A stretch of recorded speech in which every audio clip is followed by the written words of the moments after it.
اسرائیل نے ایک بار پھر سے ٹرمپ کے امن معاہدے کو روند دیا ہے. غزہ میں جنگ بندی کی کھلی خلاف ورزی کی جا رہی ہے. المسیح اور شجاعیہ کے علاقوں پر وحشیانہ فضائی اور زمینی حملوں میں کم از کم 28 فلسطینی شہید اور 77 زخمی ہو گئے ہیں. امدادی سرگرمیاں بھی بند کر دی گئی ہیں جس کے باعث شہری 2 وقت کی روٹی اور طبی امداد سے محروم ہو چکے ہیں. اسرائیلی فوج یہ دعویٰ کر رہی ہے کہ یہ حملے حماس کی مبینہ فائرنگ کے جواب میں کیے گئے، تاہم بین الاقوامی میڈیا اسے غیر متناسب طاقت کے استعمال سے تعبیر کر رہا ہے. غزہ کے ساتھ ساتھ جنوبی لبنان بھی اسرائیلی جارحیت کی لپیٹ میں ہے جہاں جنگ بندی کے باوجود بمباری میں اضافہ ہو چکا ہے. اسرائیل کا دعویٰ ہے کہ حزب اللہ دوبارہ مسلح ہونے کی کوشش کر رہی ہے، مگر مقامی ذرائع کے مطابق عام شہری سب سے زیادہ متاثر ہو رہے ہیں. کئی رہائشی عمارتیں ملبے کا ڈھیر بن چکی ہیں. لبنان اور غزہ دونوں محاذوں پر اسرائیلی کارروائیوں نے خطے میں جنگ کے شعلوں کو دوبارہ بھڑکا دیا ہے. دوسری جانب ہیومن رائٹس واچ نے اسرائیل کو کھلے لفظوں میں جنگی مجرم قرار دیتے ہوئے عالمی تحقیقات کا مطالبہ کر دیا ہے. تنظیم کے مطابق مغربی کنارے غزہ اور لبنان میں اسرائیلی حملے انسانی حقوق کی سنگین خلاف ورزی ہیں. اسی دوران نیتن یاہو نے مقبوضہ شامی علاقے کا جارحانہ دورہ کر کے عالمی برادری کی تشویش میں مزید اضافہ کر دیا.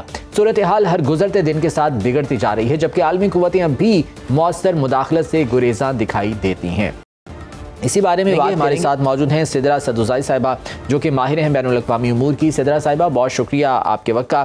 شتر بے مہار بن چکا ہے اسرائیل اس وقت، اور نیتن یاہو جس طرح کے اقدامات کر رہے ہیں آبویسلی جنگی مجرم تو انہیں پوری دنیا اس وقت کہہ رہی ہے. لیکن اگر ہم ٹرمپ کی بات کریں تو انہوں نے جو امن معاہدہ پیش کیا تھا اس کے بعد ان کا یہ دعویٰ تھا کہ یہ مشرق وسطیٰ میں امن کی بنیاد رکھے گا جو کہ دیر پا ہوگا، لیکن وہ امن تو ہمیں کہیں نظر نہیں آ رہا. کیا کہیں گی؟ دیکھیں، نیتن یاہو کے اگینسٹ نا ساؤتھ افریقہ نے پہلے ہی آئی سی سی میں کیس فائل کیا تھا اور انٹرنیشنل کرمنل کورٹ کا سگنیٹری رہا ہے اسرائیل، لیکن اس نے اپنے سگنیچرز کو 2 سال کے بعد 2002 میں اس نے سائن کیے تھے، 2002 میں وڈرا کر دیا تھا. So according to Netanyahu and as per the law, جب آپ کسی بھی کنونشن کے سگنیٹری نہیں ہوتے تو آپ کو اس کے انڈر ٹرائی نہیں کیا جا سکتا.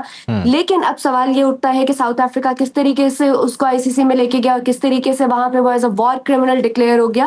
کچھ کنٹریز ہمارے پاس ایسے ہیں جیسے ساؤتھ افریقہ ہے، چائنا ہے، بیلجیم ہے، جن کے پاس لا آف یونیورسل جورسڈکشن موجود ہے. یعنی اس کا مطلب یہ ہے کہ لا آف یونیورسل جورسڈکشن کے تحت ان کنٹریز کے پاس یہ اختیار ہے کہ یہ کسی بھی ایسے کنٹری کو جو جینوسائیڈ میں ملوث ہے اس کو انٹرنیشنل کرمنل کورٹ میں لے جا سکتے ہیں اور وہاں سے ایسے کنٹریز کو یا ایسے کنٹریز کے ہیڈز کو یا ایسے لوگوں کو جو ٹیررزم میں انوالو ہیں، جو جینوسائیڈ میں انوالو ہیں، ان کو پینلائز کیا جاتا ہے.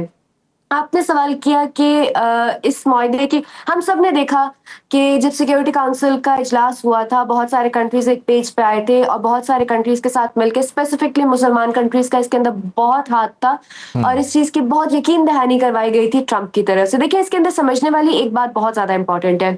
جو آرتھوڈاکس اینجلک کرسچنز موجود ہیں وہ ایک بہت اسٹرانگ لابی ہے صدر ٹرمپ کی جو امریکہ کے اندر موجود ہے and they are backed by the Jews. نہ صرف کرسچنز بلکہ یہ اینجلک لابیز جو ہے یہ جیوز بیکڈ ہے. تو ایک بہت بڑا ووٹ بینک ہے صدر ٹرمپ کا جو کہ جیوز اور کرسچنز کے اوپر اور ان کے ساتھ ایک روایتی ہمدردیوں کا ایک سلسلہ جو چلتا آ رہا ہے آپس میں اس کے اوپر موجود ہے. دیکھیں، صدر ٹرمپ نے فار اسپیس سیونگ کہہ سکتے ہیں اس کو یا یہ کہہ سکتے ہیں کہ دنیا کے ساتھ دنیا کے روش میں چلتے ہوئے اپنی طرف سے ایک بہت اہم کردار ادا کیا ہے. لیکن اس میں سوال یہ پیدا ہوتا ہے کہ کیا صدر ٹرمپ اپنے ووٹ بینک کو توڑیں گے اور کیا صدر ٹرمپ جو ہے وہ اپنی ہی پارٹی پالیسیز کے مینڈیٹ کے اگینسٹ جا کے اسرائیل کو کسی بھی قسم کہ جنگ روکنے کے لیے یا پینلائز کرانے کے لیے نیتن یاہو کو کیا کوئی اسٹیپ لیں گے؟ آبویسلی یہ ممکن نہیں ہے. ٹھیک ہے، سیاسی مفادات ٹرمپ کے ڈیفینیٹلی ہو سکتے ہیں، لیکن جو اس معاہدے کے ضامن ممالک تھے ان کی سٹینڈنگز کیا ہیں؟ پھر وہ کیا کسی قسم کا پریشر نہیں ڈال سکتے؟ یہ بہت امپورٹنٹ چیز ہے اور اس سچویشن میں جو کرنٹ سچویشن چل رہی ہے ہمارے پاس مسلم کنٹریز جو ہیں وہ ضامن رہے ہیں اس معاہدے کے.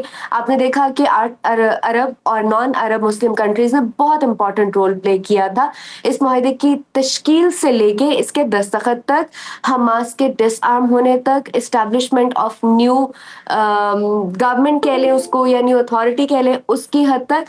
تو اس سچویشن میں جتنے وہ کنٹریز جو عرب نان عرب مسلم کنٹریز تھے یا ایون آپ یہ دیکھیں کہ اسرائیل کو کی طرف نفرت کا حال یہ تھا کہ پورٹگل نے